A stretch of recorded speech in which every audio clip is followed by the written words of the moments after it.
Hey everyone, welcome back to another exciting episode of Attack Productions. Today, I'm being joined by Jimmy and Jake. Prove it.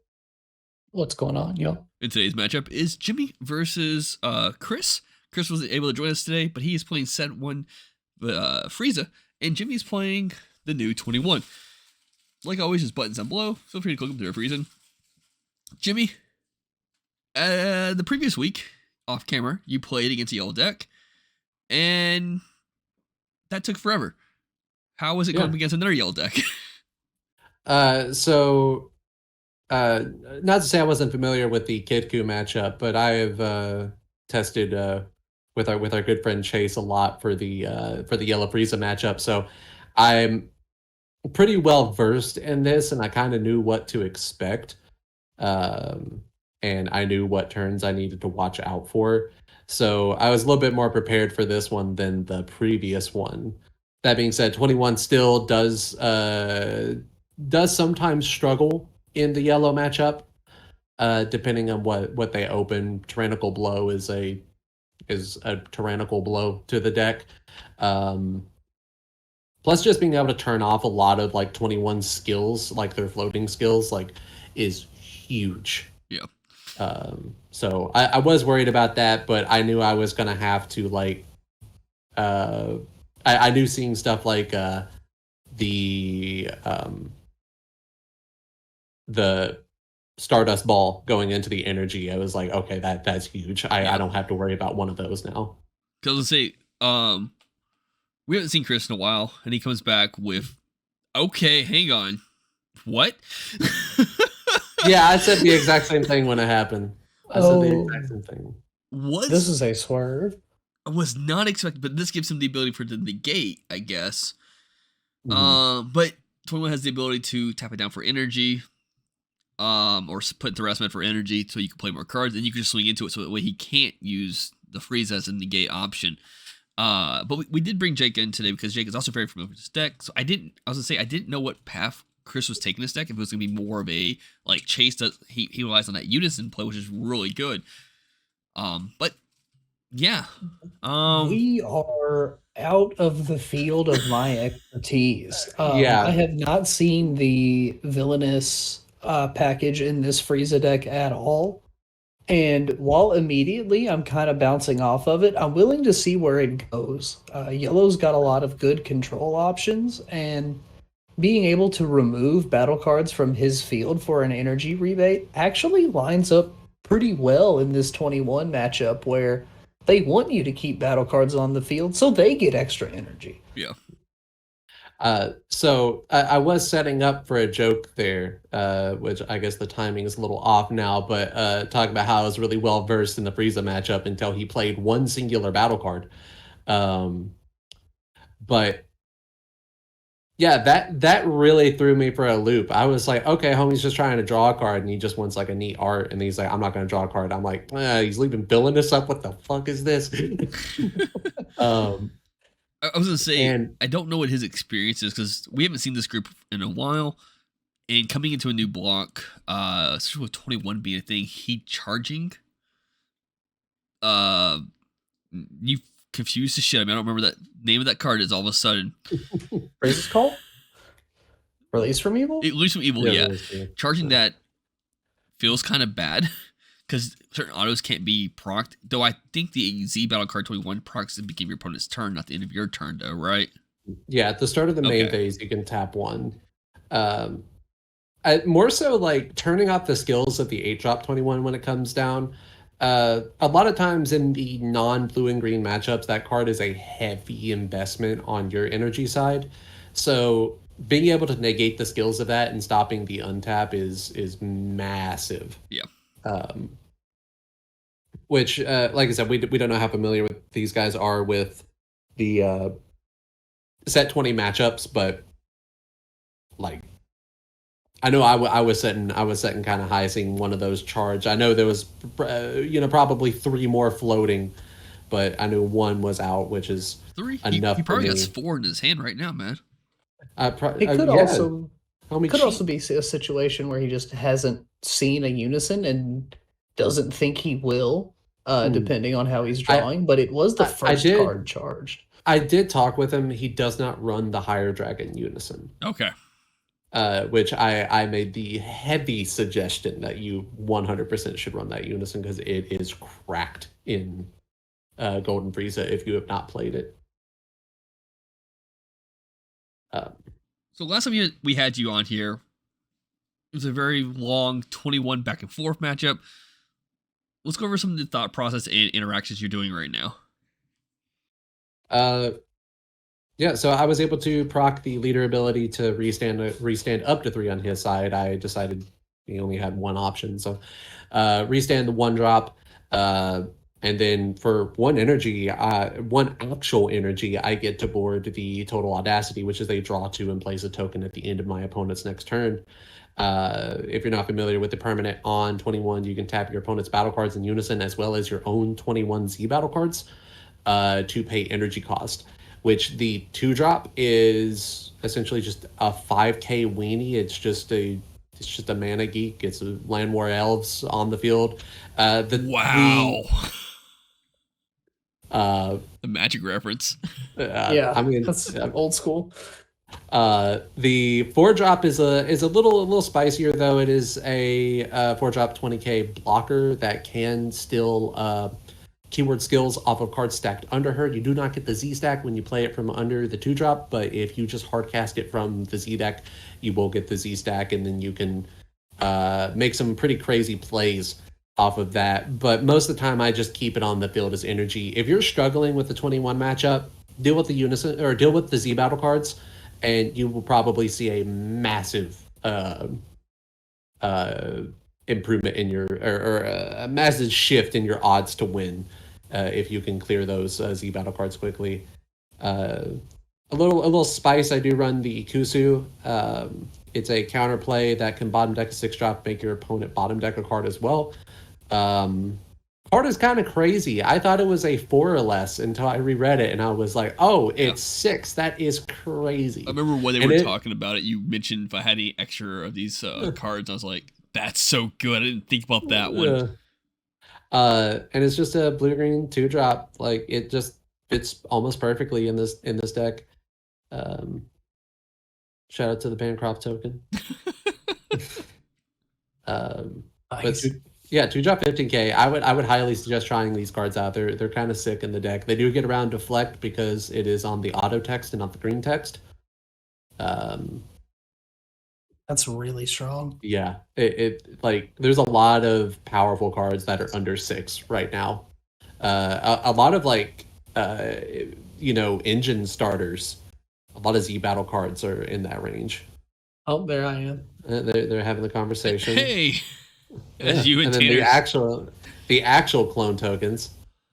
On a side note, I want to get these printed as foils. I don't know where to go yet for that. That would go hard. Bancroft, I have some more photos I need to send you. I want some more tokens. All right. We'll get that made up. One of them is of our resident Pogger known as Fluff.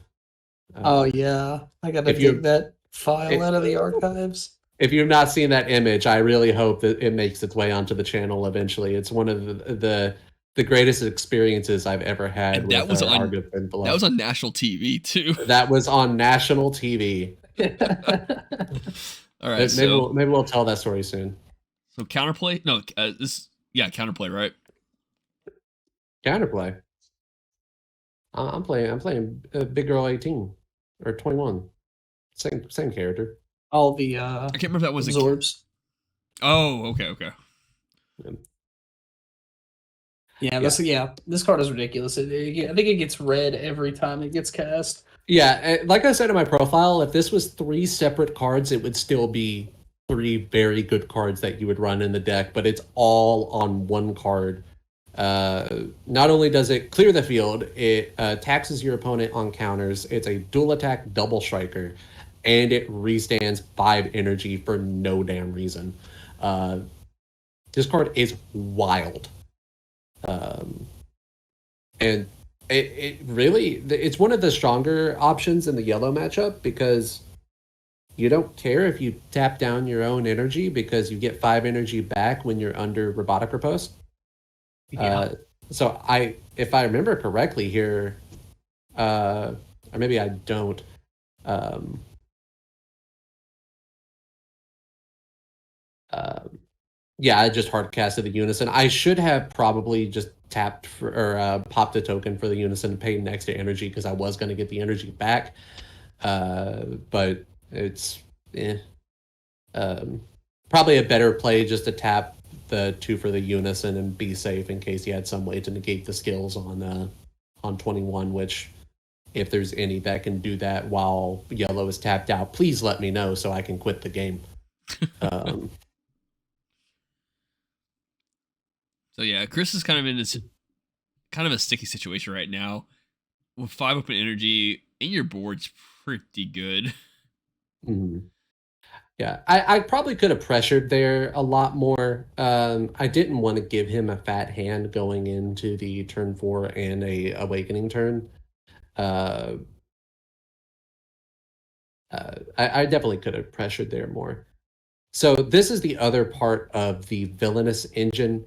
Uh, Spoilers for something that happens in the future. There was a little misunderstanding on this card and how this card functions, which really kind of hurts um, the playability of the villainous package within Frieza, because the idea of the card's permanent is that it reduces the energy cost by 1, but it's a 2 specified cost. Now, Magenta removes the specified cost of the card, so it's a 1 drop in Magenta. But in this, you still have to tap 2. There was some confusion. He was under the impression that it reduced the specified cost either way, and it was just a 1 drop. And the idea is to have the 1 drop villainouses active, play the Frieza, trigger villainous, and then you have a target to pop with your leader to get an energy rebate. Which when it happened, I was like, hold up, like what was that? And he was like, oh, it's Frieza, and I'm like, of course it's a Frieza. Like, yeah. And then we do have a little walk back here. He wanted to. Okay. I was about to ask. I was like, I think Yeah. he did that out of order, which hurts him more. But you did let him go back on that one. Yeah. Pretty easy mistake to make. Yeah. And And real quick for clarification, when a card like I think Broly's an example of it, but when a card will say reduces the cost like of a specific color, it'll have like the icon. yeah, And, like, it'll have the pip.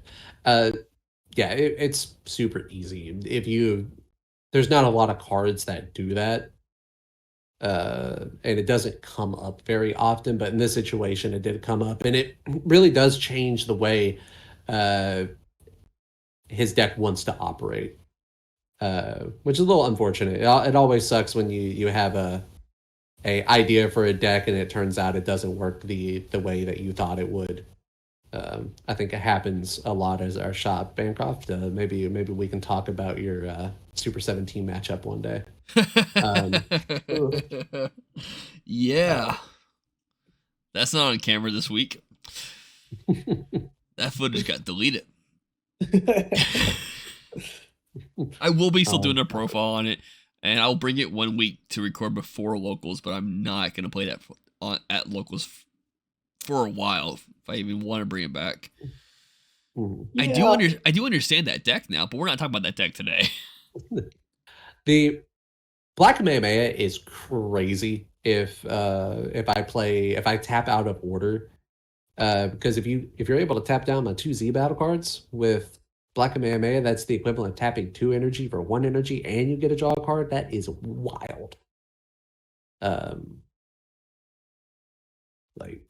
So it did feel bad when he tapped down the Z battle card, but I feel like tapping down the 8 drop was also very smart because it got.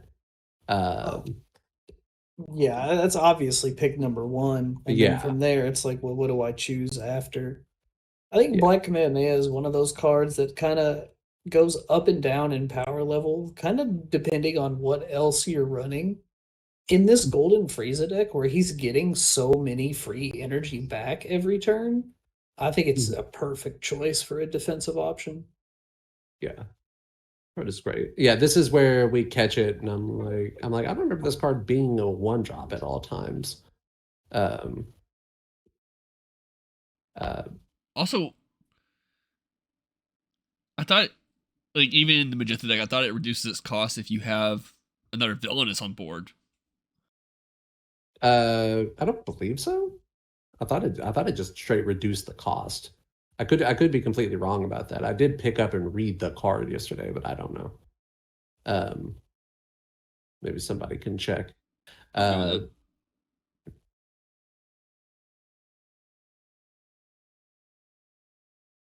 It feels so weird because of Riposte being such a defining card and, in my opinion, a really annoying card. Playing under Riposte with a 8-drop 21 up just feels free. It's like, okay, you just negated one attack. I'm not even going to use my energy on this turn anyway. I'll just tap it down. Yep, and just get it all back. Yeah. It's kind of unfortunate that our Frieza player was so behind on his turn 4, which is usually like their go-off turn. Here's a good release from Evil here. Because at that point, he would have really been able to, had he really been able to push back and remove some of these battle cards, this would be a completely different situation at this stage. He's been able to keep his board mostly clear to deny you of energy, but you've just been able to build yours out so far that it doesn't really matter that he's doing that. But had he been able to maybe use the Black Kamehameha offensively and pop something, or mount really any kind of offense during this game, I think we'd be at a very different stage at this juncture. It is just reduced by 1 to your opponent's turn. Yeah, I thought so. So I think at this point in the game, I'm sitting beside you all, and I swear I hear someone say, "Can we just end this?" Yeah. So after he combos and I tap the 4, he's like, all right. And I was like, I'm gonna search for a 21, and he just like, all right, just end it, bro. Just show me the Bad Omen. And yeah, Bad Omen's gross. I made sure I comboed heavy there to get him down to 1 life, so I could just hit him with the Bad Omen off the 7 or the 16. That combo is wild. I feel like Bad Omen might need to get touched in some way. Yeah, I feel like, if anything, limit it. But then again, that does defeat the purpose of these, like the set 8, 21 package. Where, like the Hell's Ultimate Weapon package. This might be a good case of ban the enabler, not the enabled, and just get rid of the 16, because dying on your own turn feels terrible. Ooh. With that being said, thank you for tuning in. Keep in mind, there's buttons down below, links description. Check them out. Bye.